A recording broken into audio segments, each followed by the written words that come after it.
నమస్తే కళ్యాణ్ గారు. నమస్తే జయ గారు. దేవి అనే అమ్మాయి ఉయ్యూరు నుంచి మనకి మెయిల్ చేస్తుందండి. పెళ్ళైన 1 నెల రోజులు మాత్రమే అత్తవారింట్లో ఉంది. తర్వాత వెంటనే పుట్టింటికి వెళ్ళిపోయింది. ఏదో చిన్న ఉద్యోగం చేసుకొని బతుకుతోంది. చాలా విచిత్రమైన సమస్యగా ఉందండి. సో తనకి ఏం చేయాలో తెలియక మనకి మెయిల్ చేస్తుందండి. ఒకసారి కాల్ చేయమంటారా? చేయండి మేడం.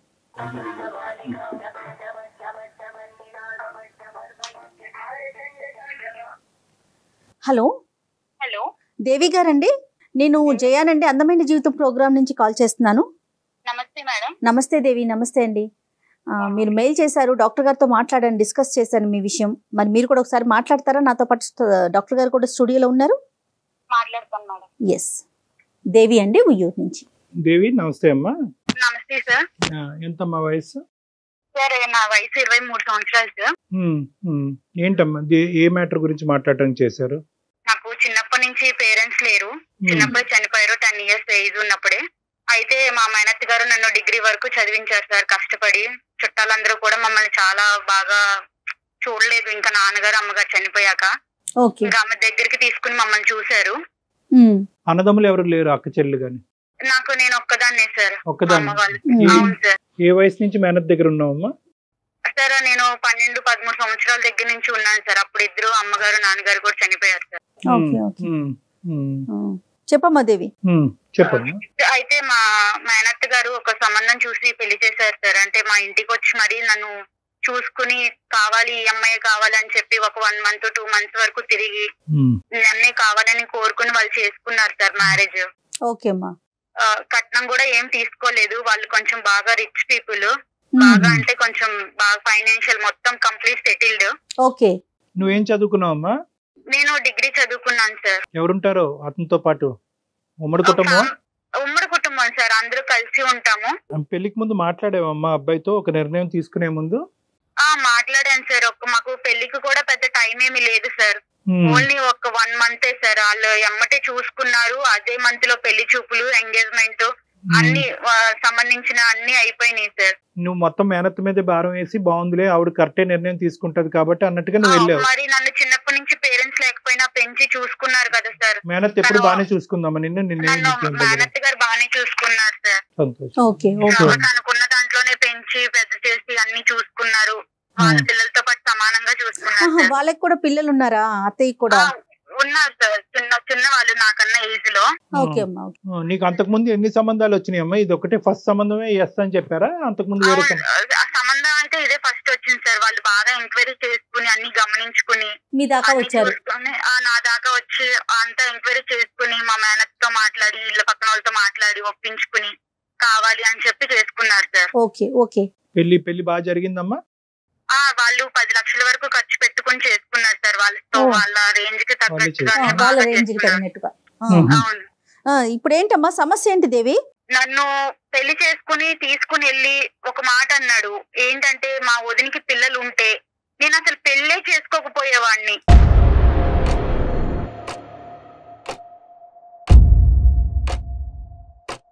వదినికి పిల్లలు ఉంటే నన్ను చేసుకోకపోవడం ఏంటి, నాకెందుకు ఇట్లా మాట్లాడాడు ఈయన అని చెప్పేసి నేను కొంచెం లోపల చాలా బాధపడ్డాను మేడం. ఆ తర్వాత ఈవిడ ఏమన్నారంటే, నాకు ఎక్కడ ఈయన అన్న ముందు కన్నా నాకు ఎక్కడ అనుమానం కలిగిందంటే, మా ఫస్ట్ నైట్ అప్పుడు అంటే అక్క, మా బావగారి వైఫ్, మా హస్బెండ్ వదిన కాల్ చేసి ఈవినింగ్ టైము వీళ్ళు ఫస్ట్ నైట్ కి మా ఇంటికి వస్తారు అన్న టైంలో కాల్ చేసి వీళ్ళిద్దరు, ఈమె ఎలా చెప్పిందంటే, మీ హస్బెండ్ మరిది గారు నీతో ఇలా ఉంటాడమ్మా చెల్లి, నిన్ను ఇలా చేస్తారు, ఇట్లా ఉంటారని ఆమె ఎట్లా చెప్తుందంటే, కంప్లీట్ లైవ్ ఒక ఎక్స్పీరియన్స్ చేస్తే మనం ఎలా ఒకరికి ఓపెన్ గా చెప్తామో అంతలా చెప్పింది సార్.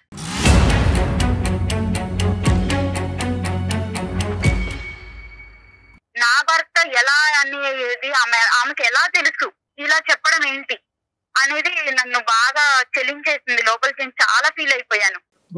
వాళ్ళకి పిల్లలు లేరమ్మా?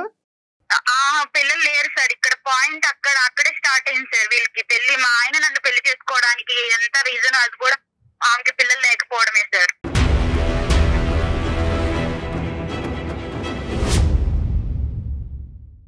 వీళ్ళకి, మా బావగారు వాళ్ళకి పెళ్ళి అయ్యి 6 సంవత్సరాలు అయింది సార్. 6 సంవత్సరాలు అయింది. పిల్లలు అస్సలు లేరు.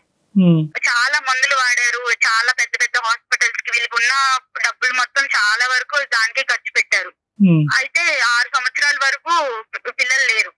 తర్వాత వీళ్ళు అంతా ఫ్యామిలీ అంతా ఒకటే సార్. ఎట్లా అంటే ఇలా పేదింటి అమ్మాయిని చేసుకుని, ఇలా తల్లిదండ్రులు లేని వాళ్ళని చేసుకుని ఇట్లాంటి ప్లాన్లు వేసి ఇలా ఒక క్రైమ్ లాగా చేస్తారు సార్ లైఫ్ని. కానీ నాకు తెలియక అడుగుతానమ్మా, ఇది అసలు మీ భర్త ఏదైతే ఒక ఎజెండాతో నిన్ను పెళ్లి చేసుకున్నాడో ఆ ఎజెండా సీక్రెట్ గానే కంటిన్యూ చేయొచ్చు కదా. నీ ఎదురుగుంటా కూర్చుని మా వదినకి పిల్లలు ఉంటే కనుక నిన్ను చేసుకుని ఉండేవాడిని కాదు అనే మాట నీకు డిక్లేర్ చేయవలసిన అవసరం ఏముంది? అదే నాకు అర్థం కాలేదు సార్. ప్రతిసారి ఆవిడ కూడా మా ఇద్దరు మాట్లాడుకున్నప్పుడు మధ్యలో రావడం, మేము గదిలో కలిసినప్పుడు వచ్చి డోర్లు తీయడం, ఇట్లాంటివన్నీ చేసింది. ఇవన్నీ కూడా నాకు చిన్న చిన్న అనుమానాలు కలిగించినాయి. అయితే ఒక రోజు నేను చూడకూడని చూశాను సార్. వాళ్ళిద్దరు రూమ్ లో, వాళ్ళ బెడ్రూమ్ లో, మా బావగారు వాళ్ళ బెడ్రూమ్ లో మా హస్బెండ్ వాళ్ళ వదిన ఉండడం నేను కళ్ళతో చూశాను సార్. అది ఎలా అంటే ఒక చెప్పకూడని పీక్ టైం సార్. అది అసలు టూ మచ్. అది నేను తట్టుకోలేకపోయాను సార్. అది నా భర్త వేరే వాళ్ళతో ఉండడం అనేది నేను అసలు యాక్సెప్ట్ చేయలేకపోయాను. అది కూడా సొంత వదిన. అమ్మ తర్వాత అమ్మ ఎవరైనా ఉన్నారంటే వదిన కదా సార్. మీ బావగారికి ఎంతవరకు తెలిసి వ్యవహారం అతనికి పూర్తిగా తెలుసా? ఇంట్లో అందరికీ తెలుసు సార్. అందరికీ తెలుసా? గారికి, అత్తయ్య గారికి, బావగారికి అందరికీ తెలుసు సార్.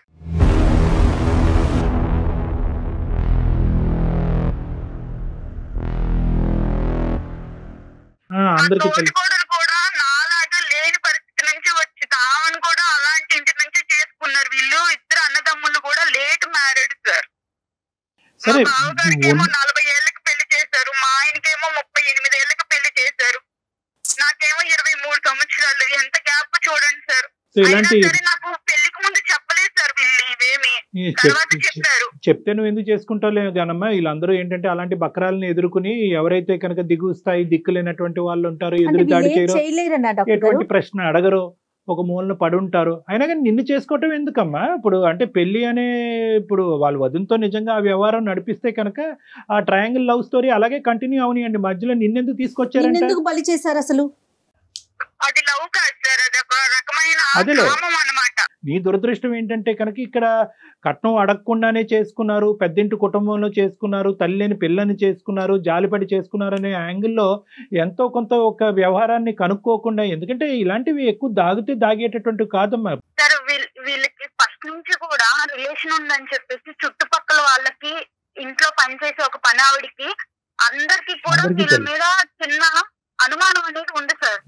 నీకు వెళ్ళాక గానీ తెలియలేదు అంతేనమ్మా? వెళ్ళాక గానీ తెలియలేదు. ఈమె కూడా ఫస్ట్ నుంచి కూడా ఇట్లా నాకు ఫస్ట్ నైట్ అప్పుడు చెప్పడం, ఈయన ఇలా ఇవన్నీ కూడా ఇక నేను కూడా స్లోగా అందరినీ కనుక్కోవడం ఇలా జరిగింది సార్. ఇవి జరిగిన తర్వాత మా మామయ్య గారికి, అత్తయ్య గారికి అందరికి కూడా నేను దీన్ని ఎక్స్ప్లెయిన్ చేశాను మేడం. చేసినందుకు నన్ను వాళ్ళు ఆ రోజు సాయంత్రమే తీసుకొచ్చేసి మా ఇంట్లో మా మేనత్త దగ్గర నన్ను దింపేసి, మీ అమ్మాయిని ఇలా పెంచారు మీరు ఇలాగా నా పెంచడం, ఇలాగా ఈ అమ్మాయికి మంచి మర్యాద అని చేసుకున్నాం మేము, మా మీద బొరుగు జల్లుతుంది అంటే వాళ్ళ వైపు ఏమీ తప్పు లేనట్టుగా మాట్లాడుతున్నారు అంతేనమ్మా? మాట్లాడి మా మేనత్త గారికి చెప్పి దింపేసి వెళ్ళిపోయారు మేడం మా మామయ్య గారు. మరి అత్తయ్యకి మీరు ఎక్స్ప్లెయిన్ చేశారా? అందరికి చెప్పాను మేడం. ఒక్కటే తెలిసి వాళ్ళందరూ తెలిసి ఇదనేది జరుపుతున్నారు. వాళ్ళ ఇంట్లో ఇదంతా కూడా ఒక ఆనవాయితీ, ఒక అలవాటు, ఒక వ్యవహారం అమ్మా. అది ఆ కల్చర్ అలా అయిపోయింది. ఇక్కడ దురదృష్టం ఏంటంటే ఏదైతే నీ లూప్ లోంచే వచ్చినటువంటి ఆ పెద్ద ఆడపిల్ల కూడా ఇంకా వాతావరణానికి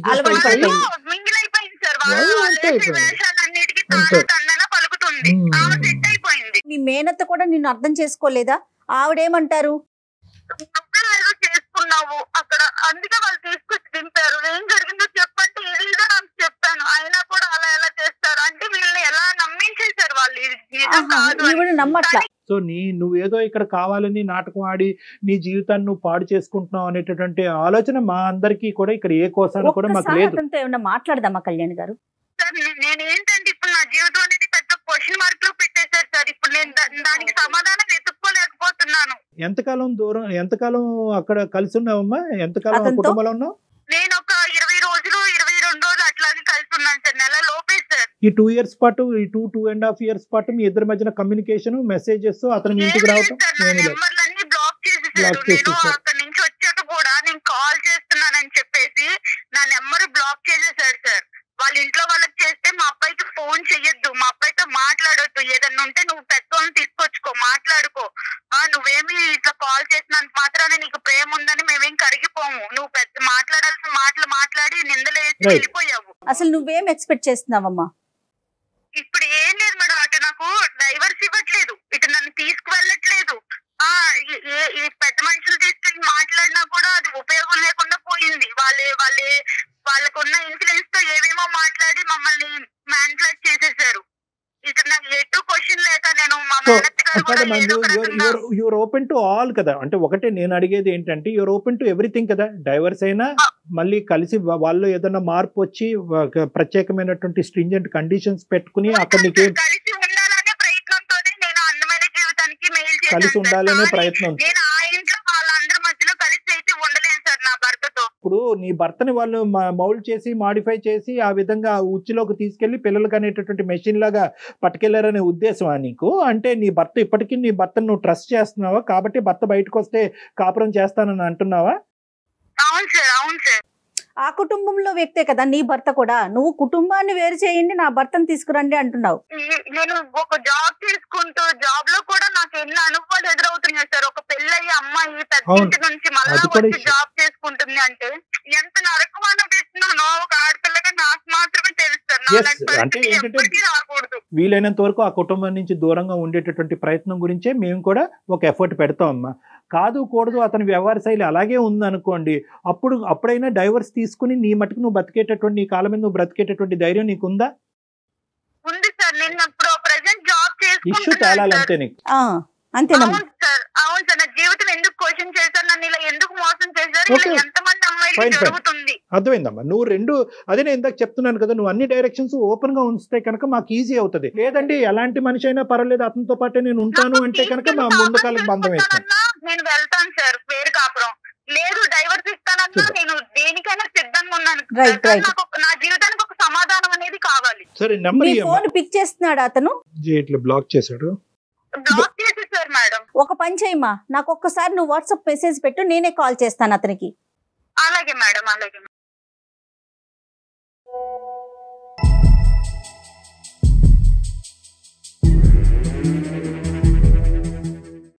హలో హలో, సుధీర్ అండి? అవునండి.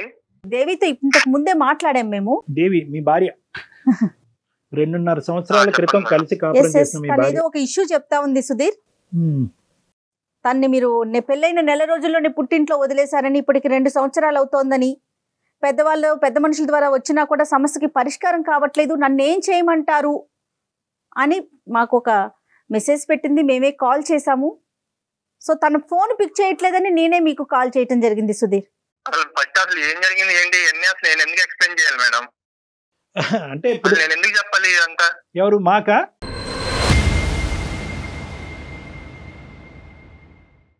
అసలు ఎందుకు చెప్పాలి సార్? అసలు మీరేదో ఫోన్ చేసి ఒక ఇలా మీ అందమైన జీవితం నుంచి కాల్ చేస్తున్నాము, ఇలా మీ వైఫ్ కాల్ చేసి మీ అన్ని చెప్పి మీరు నాకు కాల్ చేసి ఇవన్నీ అసలు నేను ఎందుకు చెప్పాలి సార్ మీకు? ఇప్పుడు ఆ అమ్మాయి మాట వినేసి మేము అవునా అమ్మాయి ఇలా చేసే అమ్మాయి అని చెప్పి కొట్టలేదు. లేదమ్మా, ఆ అబ్బాయి వర్జన్ కూడా మేము వినాలి. ఆ అబ్బాయి పడేటటువంటి బాధ ఏంటి అనేది మాకు అర్థం అవ్వాలి అంటే కనుక, ఆ అబ్బాయి నెంబర్ ఉందా అంటే కనుక నెంబర్ ఎత్తట్లేదండి అంటే కనుక సరే మేము ట్రై చేసుకుని రిక్వెస్ట్ చేసుకుంటాం అనేటటువంటి ఉద్దేశంతో నీకు కలపటం జరిగిందే కానీ నిన్ను ఇబ్బంది పెట్టే ఉద్దేశం కాదు నాన్న. అది కూడా నువ్వు దయచేసి అర్థం చేసుకోవాలి. మీరు ఇబ్బంది పెడుతున్నారని కాదు సార్, పెళ్ళైన కాడి నుంచి ఇబ్బంది పెడతానే ఉంటాను. ఎలాంటి ఇబ్బంది పెట్టింది? ఎవరు ఇబ్బంది పెట్టారు చెప్పండి. ఎవరిని ఇబ్బంది పెట్టారు నీకు తెలీదా? మీరు నన్ను ఇబ్బంది పెట్టి నన్ను కావాలి మా ఇంటి చుట్టూ తిరిగి మీరు నన్ను పెళ్లి చేసుకున్నారు. నా జీవితం నాశనం చేశారు మీరు. నీ జీవితం నాశనం చేసావు. నువ్వు వచ్చి మా కుటుంబంలో లేనిపోయిన సృష్టించి మా కుటుంబం మేము చక్కగా ఉన్న కుటుంబాన్ని లేనిపోయింది నేను సృష్టించానా? నేను కళ్ళతో చూసిన నిజం కాదా? మీ వదిన మీ వదినాలు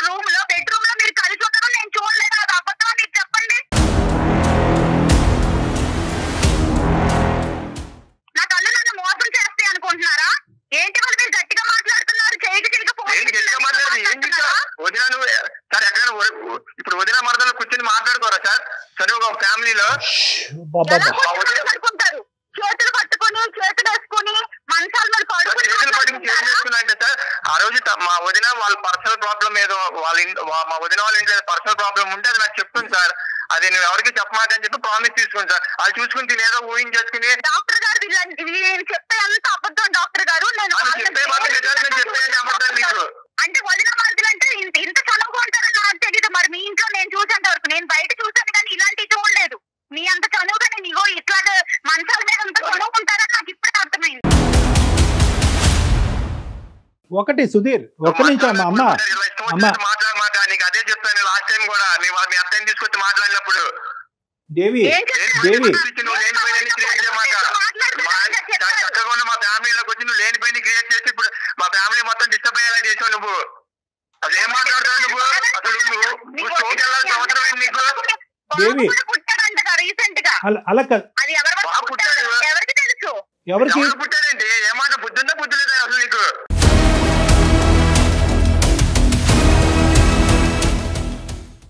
నాకు బుద్ధి బాగానే ఉంది, మీకు బుద్ధి లేని పనులు చేశారు కాబట్టి నన్ను మా ఇంటికి మీరు తీసుకొచ్చి దింపేశారు. నాకు నేనే రాలేదు నా కాపురాన్ని పాడు చేసుకుని.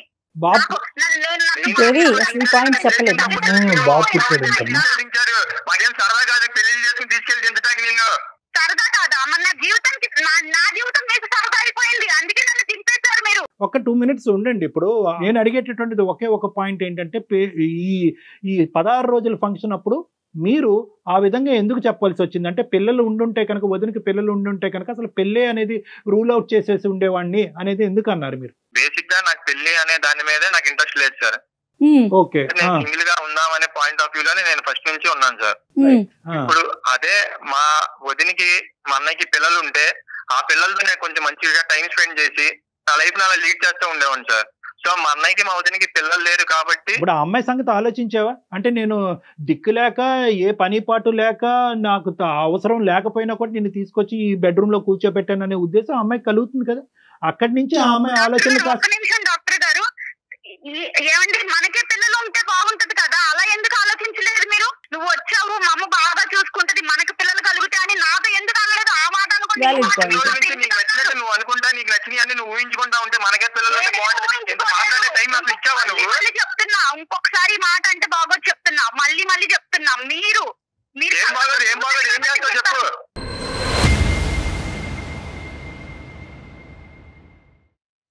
మాట్లాడితే బాగోదు అంట. నువ్వు వచ్చాక కూర్చుని ఏమంటే మీరు ఆ రోజు ఇలా అన్నారు, ఎందుకు అన్నారు, ఏంటి దాని ఉద్దేశం ఏంటని నువ్వు అడిగావా నన్ను? మా మేనత్తని తీసుకుని పెద్ద మనుషులు తీసుకుని నేను వచ్చాను కదా, మీరు అప్పుడేం చేశారు? అప్పుడు మాకు ఈ పిల్లొద్దు, అలా వద్దు, ఇలా వద్దు అని మాట్లాడారు కదా, అలా మాట్లాడుకున్నా. అవును, నువ్వు ఇలా కట్టుకదలనుకుని కుటుంబంలో అందరి మధ్య సవాళ్ళు సృష్టిస్తావు, నాకేం తెలుసు, అందుకే వద్దని చెప్పాను. సృష్టించలేదు డాక్టర్ గారు, ఇదేమి నేను క్రియేట్ చేసి మాట్లాడట్లేదు డాక్టర్ గారు. నేను చూశాను, మీరు అబద్ధాలు చెప్పొద్దండి. చూశారంటావు ఏంటంటే మీరు మంచాల మీద పడుకోలేదా? ఎలా పడుకున్నారు? నేను చూడండి పిచ్చిగా మాట్లాడమని చెప్తున్నా దేవి, ఇష్టం వచ్చేది సృష్టించమాట నువ్వు చెప్తున్నా.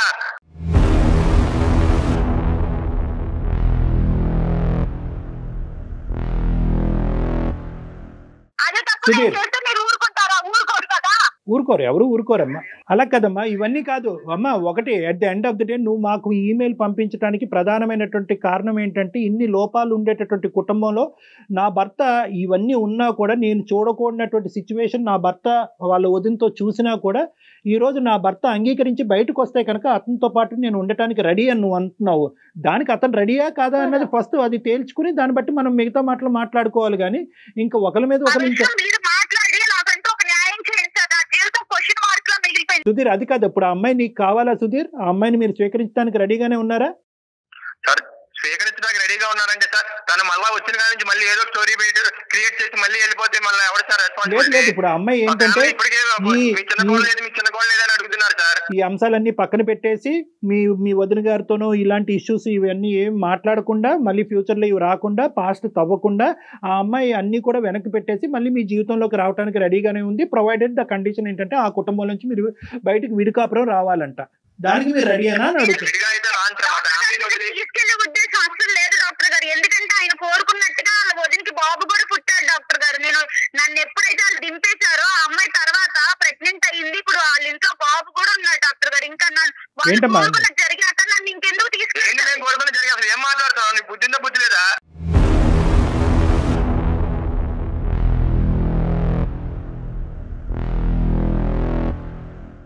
పొద్దు పొద్దున్న న్యూసెన్స్ ఏంటి సార్ మాది ఇక్కడ? మాకు ఇంక వేరే పల్లెలు ఇవ్వండి. ఇలా ఛానల్ ఫోన్ చేసాము, దేవి ఫోన్ చేసింది, తీసుకెళ్తా ఇవన్నీ ఏంటి సార్ మాకు? చూసారా డాక్టర్ గారు ఎలా మాట్లాడుతున్నాడు ఈయన? అది వీళ్ళ నిజ స్వరూపాలు ఇలా బయటపడిపోతాయి అన్నమాట. మనం గట్టిగా మాట్లాడి గొంతెత్తి మాట్లాడే వాళ్ళు వీళ్ళకి నచ్చరు. నువ్వు ఒక పెద్ద మాట అన్నావు. ఇప్పుడు నేను బయటకు వచ్చినాక వాళ్ళు వదిన గర్భాన్ని దాల్చి ఇప్పుడు ఒక బిడ్డను కన్నది అంటే కనుక దాని ఉద్దేశం ఏంటి? చూసాను కాబట్టి ఇది సిచ్యువేషన్ గా లేదమ్మా, అసలు సందర్భానుసారం లేదు. నా భర్త అటువంటి క్యారెక్టర్ నేను బయటకు రాగానే వదినతో సంసారం చేసి ఇప్పుడు కన్నాడు కాబట్టి ఆ వ్యక్తి అయినా పర్వాలేదు నాకు కావాలి అని చెప్పి నా చేత ఫోన్ చేయించడం ఎందుకమ్మా? ఇప్పుడు నీకు అటువంటి భర్త కావాలా? నిజంగా నువ్వు అన్నదే కరెక్ట్ అని అనుకుందాము. ఈ ఆలోచనలు ఈ ఉద్దేశాలు అన్ని మనసులో పెట్టుకుని అతనితో పాటు మళ్ళీ ప్రయాణం మొదలు పెడతాను, ఓన్లీ కండిషన్ అక్కడ కుటుంబం నుంచి బయటకు రావాలంటే ఇది వర్కబుల్లేనా? మీరిద్దరు ఎప్పటికీ కూడా సుఖ సంతోషాలతో ఉంటారా? మేము కలిపి పంపినా కూడా ఇది వర్కబుల్లేనా? ప్రాక్టికల్ లైన్లో సుధీర్, ఇప్పుడు నేను ఏ నిర్ణయం తీసుకోలేని స్థితిలో మీకు మెయిల్ చేశాను సార్. దానికి నాకు నా జీవితానికి మీరే ఒక దారి చూపించాలి. దారి చూపెట్టాలి అంటే దారి చూపెట్టాలి. ఏదైనా అయిపోయింది. మీకు ఆలోచించుకుని మెయిల్ చేశాను. అతను డైవర్స్ ఇస్తాడా లేదా అనేటటువంటిది అతని సంభాషణలోనే మనకు అర్థమైంది, అతని మాట తీరులో అర్థమైంది. ఇప్పుడు ఫోన్ కట్ చేసి వెళ్ళిపోయాడు. ఇంకా మనకు అర్థం అయిపోయింది అతనికి నువ్వు వద్దు. అదైతే క్లియర్ కట్ గా అతను ఏంటంటే అతనికి నీవు వద్దు అనేటటువంటి మాట అతని నోటి ద్వారా అతను చెప్పకుండానే మీ ద్వారానే డైవర్స్ అప్లికేషన్ అక్కడ పంపించాలనేటటువంటి ఉద్దేశంతో వెయిటింగ్ గేమ్ ఆడుతున్నారు వాళ్ళు. ఇప్పుడు ఏంటంటేనమ్మా అక్కడ జరిగినటువంటి సంఘటన అతను ఒప్పుకోడు. ఎస్ అండి నా వదినతో నాకు ఒక ఇది ఉంది అనేటటువంటిది అతను ఒప్పుకోవట్లేదు. చూసినట్టుగా నువ్వు ఊహించుకుంటున్నావు. అదే ఇప్పుడు నువ్వు ఒప్పుకుంటే మళ్ళీ వాళ్ళకే పరువులు ఉంటాయి, మాకు ఉండవా సార్? మా జీవితాలు ఇలా ఇక్కడ పబ్లిక్ గా నువ్వు చూసింది కరెక్ట్, ఖచ్చితంగా అక్కడ అక్రమ సంబంధం ఉంది అనే విధంగా మేము కూడా మాట్లాడలేవు. కానీ నీ కళ్ళ ద్వారా నువ్వు ఏదైతే చూసావో అది నువ్వు నమ్ముతున్నావు కాబట్టి అక్కడికి వెళ్ళేటటువంటి ఉద్దేశం నీకు ఉందా లేదా అని ప్రాక్టికల్ గా ఆలోచించు. దేవి మొత్తం నువ్వే చెప్తున్నావు, నువ్వు ప్రాక్టికల్ గా ఆలోచించు. నువ్వు చూసింది మేము సమర్థించలేము అమ్మా, ఎందుకంటే మేము ఎలా సమర్థిస్తాము? అక్కడ మేము సమర్థించలేము. కానీ నువ్వు చూసింది నిజమే, ఆ నిజాన్ని నేను చూశాను కాబట్టి అది నేను జీర్ణించుకోలేను కాబట్టి అక్కడికి నేను వెళ్ళలేను అనేటటువంటి నిర్ణయం అన్నా తీసుకోవాలి. అది జీర్ణించేసుకుని సంసారం జీవితమే ఇంపార్టెంట్ కాబట్టి మిగతా అంశాలన్నీ పక్కన పెట్టేసి అణిగిమణిగి నేను అక్కడే ఉంటాను అనే నిర్ణయం అన్నా తీసుకోవాలి. ఏంటంటే అది ఖండిస్తున్నావు, అది తప్పు అంటున్నావు, అది కరెక్ట్ కాదంటున్నావు, అది దరిద్రం అంటున్నావు. కానీ నా భర్త నాకు కావాలి, అక్కడి నుంచి బయటకు వస్తే కనుక అన్ని మర్చిపోయి కాపురం చేస్తానంటే ఈ రెండు ఎలాగ ఒక పడవలో ఎలా ప్రయాణం చేయొచ్చు? ఇవి కాదమ్మా నువ్వు చూసింది. ఇప్పుడు మీరు నా బాధ అనేది మీకు అర్థమైంది కాబట్టి నాకు అర్థమైంది.